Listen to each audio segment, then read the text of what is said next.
Fala pessoal, tudo bem? Sejam bem-vindos ao meu canal. Pessoal, hoje eu quero passar para vocês um pouco sobre o projeto de locação de sapatas. Como é, o que deve ter na folha, como a gente lê um projeto de locação de sapatas. Então, se esse vídeo é interessante para você, deixem aqui embaixo o seu curtir, comenta aqui o que você mudaria, o que você não sabia também.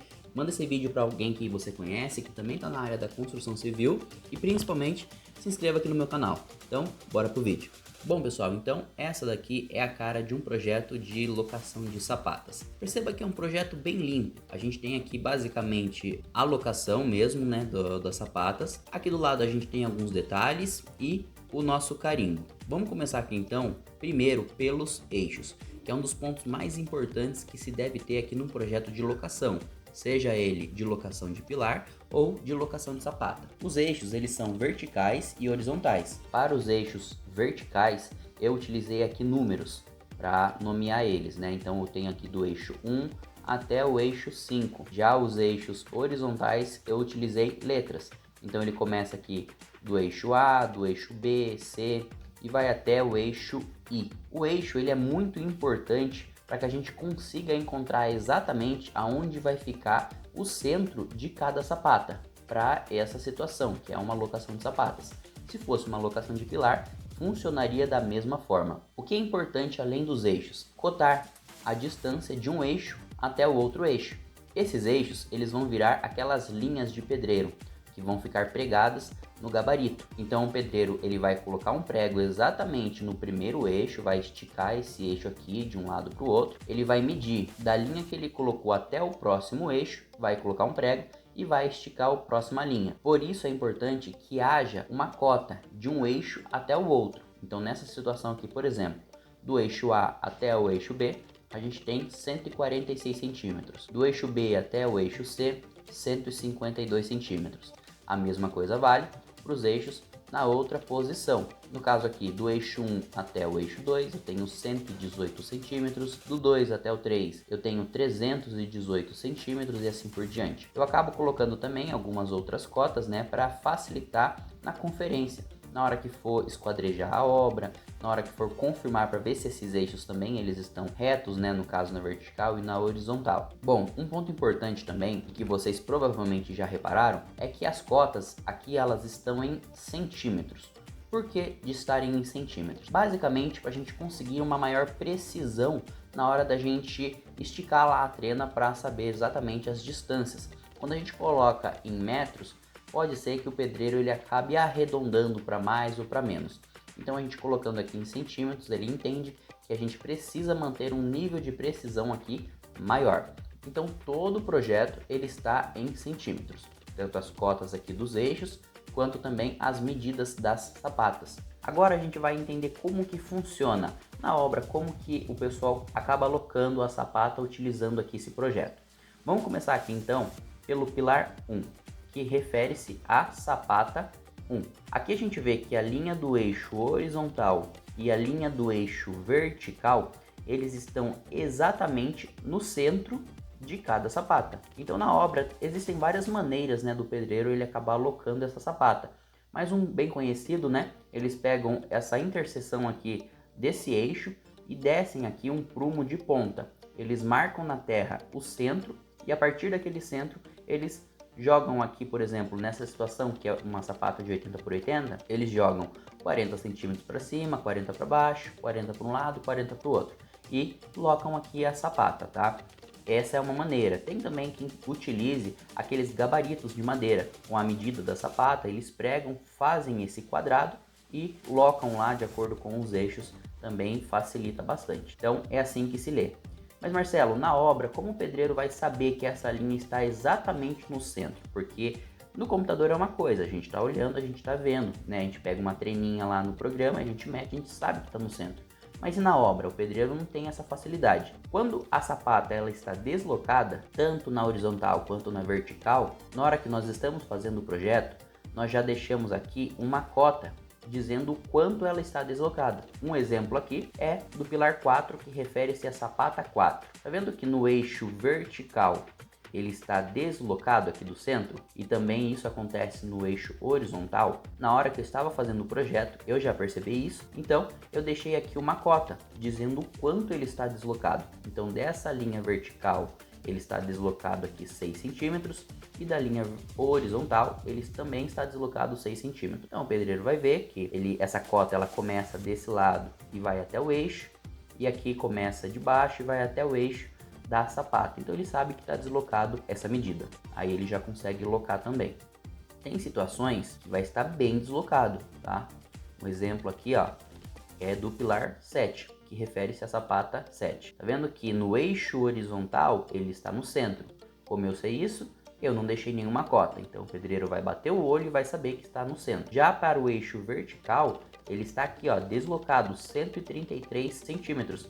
Então ele vai pegar dessa linha, puxar uma trena e vai achar o eixo aqui vertical dele. Esse é um ponto então que a gente tem que considerar na hora da execução do projeto. Se você faz o projeto, você tem que se atentar a isso. É algo bem visual e por algumas vezes acabam passando. Bom, outro ponto então bem legal, e vocês já notaram aqui também, é com relação às cores. Tá vendo que cada sapata ela tem uma cor diferente. Tá vendo que existem aqui alguns grupos de cores para cada sapata.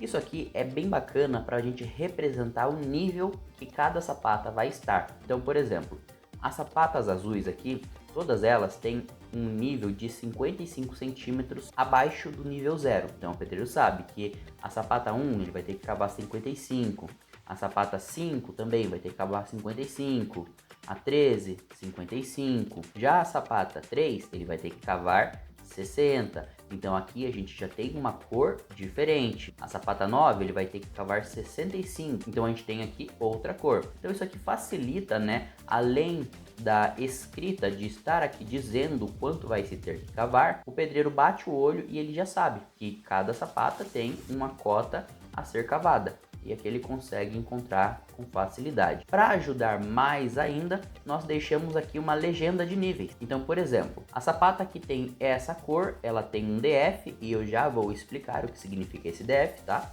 Ela tem um DF de 50 centímetros. Essa outra sapata que tem nessa outra cor, ela tem 55 centímetros. A sapata vermelha tem 60 e essa sapata verde tem 65. Então a gente deixa uma legenda aqui também para facilitar o entendimento lá na obra. Com relação às cores que eu utilizei aqui, não existe um padrão, vai de acordo do gosto do projetista. Mas é interessante que sejam cores bem distintas umas das outras. Por exemplo, se eu utilizo aqui essa sapata azul e aqui do lado eu coloco uma outra cor, uma sapata também azul, porém com um tom um pouquinho mais claro. Às vezes na obra, na hora ali de fazer a impressão desse projeto, as duas cores ficam muito próximas, muito parecidas, e isso vai causar dúvidas na obra.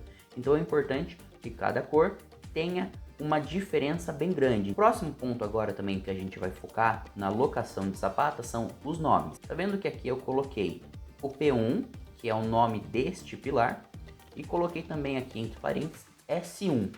Ou seja, o pilar 1 ele corresponde à sapata S1, já o pilar 2 corresponde à sapata S2. Mas Marcelo, isso é óbvio, se o pilar é o número 1, a sapata também vai ser o número 1. Na maioria dos casos, sim, mas haverão situações em que uma única sapata vai ter dois pilares, o que a gente chama de sapata associada. Além disso, a gente coloca aqui embaixo também algumas informações. Além do nome do pilar e da sapata, a gente coloca aqui a dimensão do pilar, colocamos aqui a altura concretada da sapata, que é o H0, e colocamos o DF. Lembra que eu falei para vocês do DF que estava lá na legenda?